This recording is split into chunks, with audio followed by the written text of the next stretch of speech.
Sa kabanatang ito, magpapakita na ang number 2 ng Mother Goose at gagawin niya ang isang imposibleng misyon na tanging siya lamang ang makakagawa. Hindi lamang iyon, lalabas din ang ilan sa mga pinakamabibigat na kalaban, na kilala bilang Royal Blues. Sila ay magtatangkang agawin ang Holy Grail na kasalukuyang hawak nina Jack at Noah. Malalagay sa alanganin ang ating mga bida dahil dalawang malalakas na kalaban ang hahabol sa kanila. Ang tanong, malulusutan kaya nila ang paparating na panganib? Ito ang tatalakayin ko ngayon, kaya kung handa ka na, Teren at simulan na natin. What's up mga Koops, Manga Moto nagbabalik. Jack the Ripper Case Files Kabanata 33. Kaharian ng Dragon.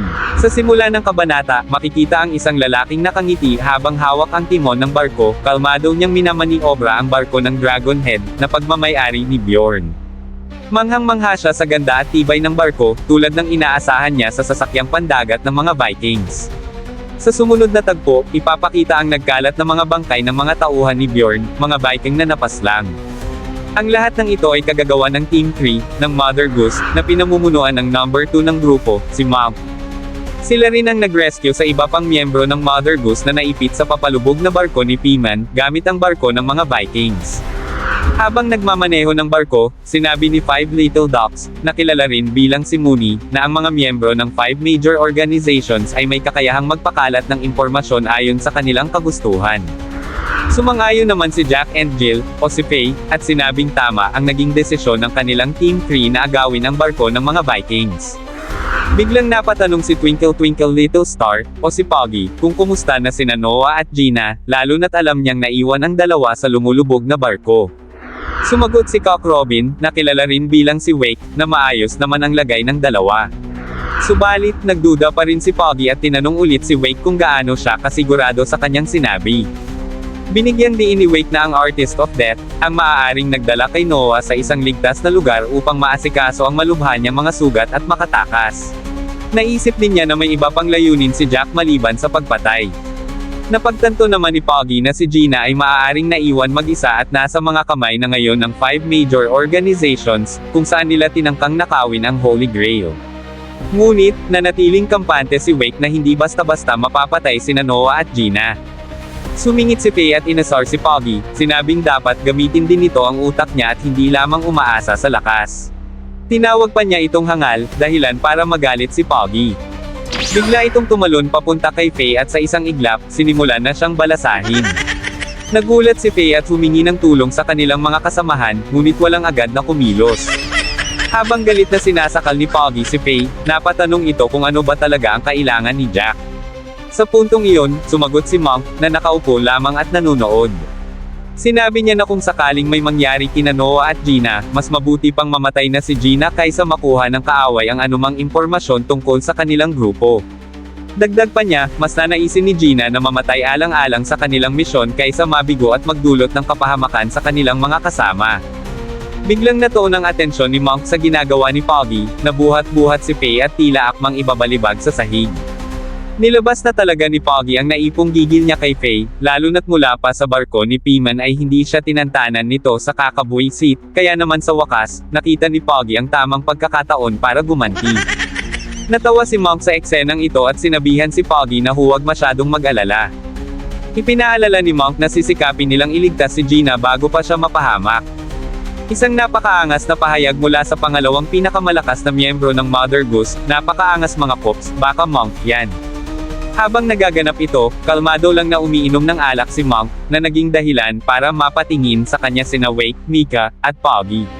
Sa puntong iyon, binitawan ni Monk ang isang malalim na linya, ganyan talaga si Gina. Handang magsakripisyo para sa iba. Pero ano man ang mangyari, pamilya natin siya, kaya babawiin natin siya. Mukhang si Monk na ang pansamantalang mamumuno sa rescue mission habang wala pa si Noah. Kaya tasahan ng magiging madugo ang kanilang misyon upang mabawi si Gina. Samantala, sa kasunod na panel, makikita ang isang bagong barko at mga bangkang sakay ang iba't ibang tauhan mula sa 5 major organizations. Nakakalat sila sa paligid ng lumubog na barko ni Piman. Sa susunod na eksena, ibinalibag si Luna, na nakagapos, habang makikitang tila walang malay si Gina. Sa kabila ng delikadong sitwasyon, nakuha pa ni Luna na magtanong, ano ba ang nangyayari? Tanong niya sa mga tauhan ni Morten. Walang sumagot sa kanya, kaya't nadagdagan pa ang inis ni Luna. Sinabi niya na dapat siyang tretuhin ng mas maayos. Mabilis siyang sinagot ni Homer, napakadaldol mo para sa isang bata. Magpasalamat ka nga't buhay ka pa. Lalo pang nanggalaiti si Luna. Bata ka rin naman, di ba? Dapat alam mo yun. Kaya bilisan nyo na lang para matapos na ang lahat. Napabuntong hininga na lang si Homer sa ingay ng kanilang bihag. Habang palayo sila sa lumulubog na barko, naitanong ni Homer sa sarili. Totoo ba talaga ang lahat ng nangyari? Ganon-ganon na lang, napalubog ng Mother Goose ang barko namin at nakuha pa ang Holy Grail na iniingatan namin. Pagkaraan ng ilang saglit, ipapakita sina Morten, Peeman, Bjorn, at Alaric, na nakatanaw rin sa lumubog na barko ni Peeman. Binanggit ni Alaric na hindi niya akalain na darating ang Mother Goose, pati na si Jack, sa kanilang pagpupulong. Eksakto, parang ibon na kuko na lumabas mula sa kalabasa, sabi ni Alaric. Napakunot noo si Homer sabay tanong kay Alaric na ano raw. Anong ibig sabihin nun? Sa puntong ito, hindi na alam ni Homer ang gustong iparating ni Alaric. Pero sa totoo lang, tila naghihintay lang talaga si Homer ng pagkakataong pagtripan ang mga baliktad lagi na sinasabi ni Alaric. Biglang napunta ang eksena kay Bjorn, na bigla na lang tumawa at nagsalita tungkol sa Holy Grail na ninakaw sa kanila. May sasabihin pa sana siya, ngunit napahinto ito at napasuntok na lang sa mga bariles ng alak sa tabi. Sa susunod na panel, ang kaninang nakangiti at tumatawa pa na si Bjorn ay biglang nag-iba ng mood, ngayon ay galit na galit siya. Naisigaw na lang niya, nakaplano na atang mapunta sa kabilang buhay ang mga lumusab sa atin. Samantala, natanong ni Morten si Peeman, nasaan na si Mr. Fogg? Sagot ni Peeman, umalis na mag-isa. Nagulat si Homer sa narinig at agad na nagtanong, paano niya nasabi iyon? Nasa gitna tayo ng dagat, paano siya makakaalis? Napangiti si Peeman at sa sumunod na tagpo, makikita ang isang tao sa gitna ng dagat. Ubod ito ng bilis lumangoy, halos ay akalain mong isa siyang isda. Sa epic na panel, makikilala ang lumalangoy, si Mr. Fogg. Halos wala itong patid sa bilis ng kanyang paglangoy, animoy nagmamadali patungo sa isang mahalagang misyon. Sa kabilang banda, nasa London na ang tagpo. Makikita ang mga magagarang gusali at mga taong naglalakad sa paligid. Sa mga susunod na eksena, parang magpo-focus ang camera sa isang bintana. Sa loob ng kwarto, makikita si Noah na bagong gising. Naguluhan siya at napatanong, nasaan ako? Ang silid na kinaroroonan niya ay puno ng mga libro at siya ay nakahiga sa isang parang sofa.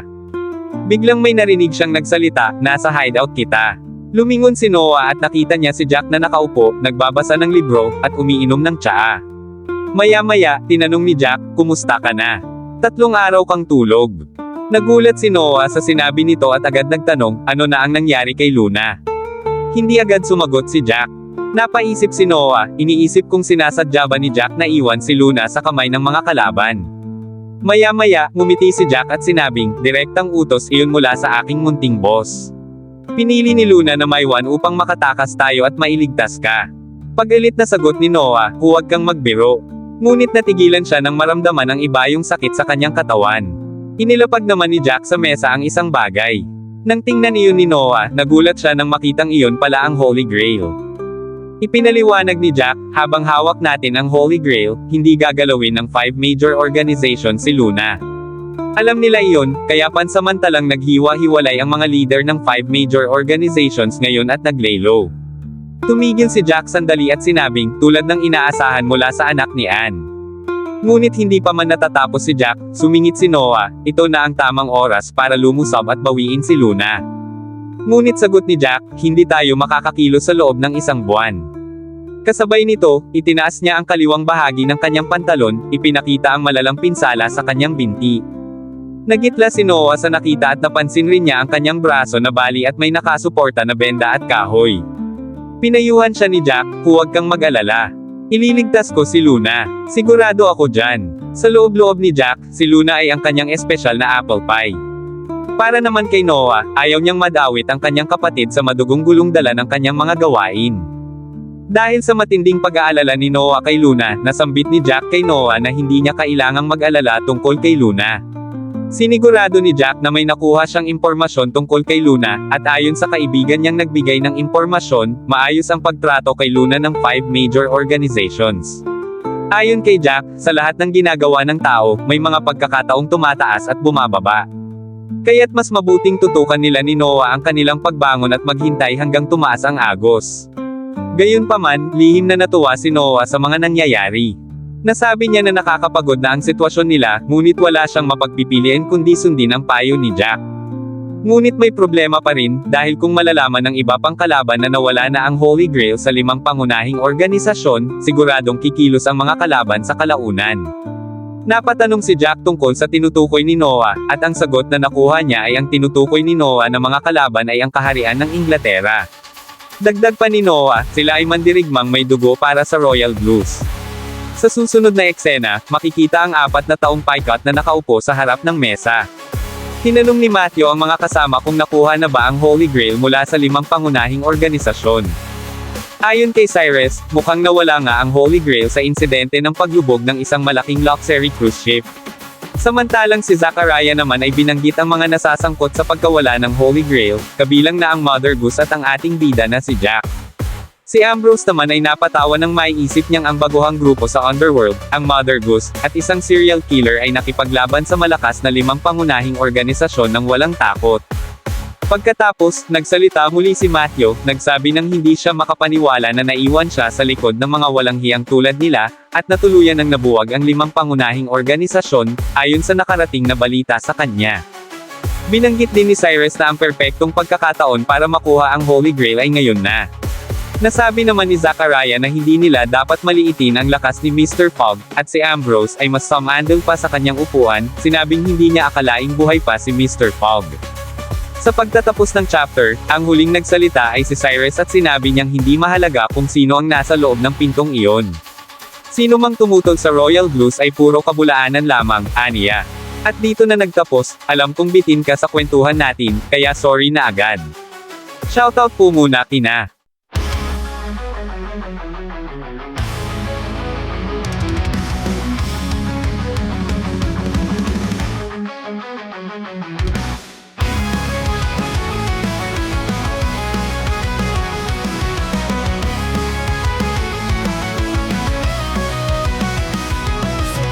mapansin sa digmaan, mga bayani nagbigay ng hiling na walang hanggan. Sa mga putil ng pawis at tugo sa lupa, labanan na nino, ang takutin ay kumikilos mula sa dilim. Ngunit ang espiritu ay di mawawalan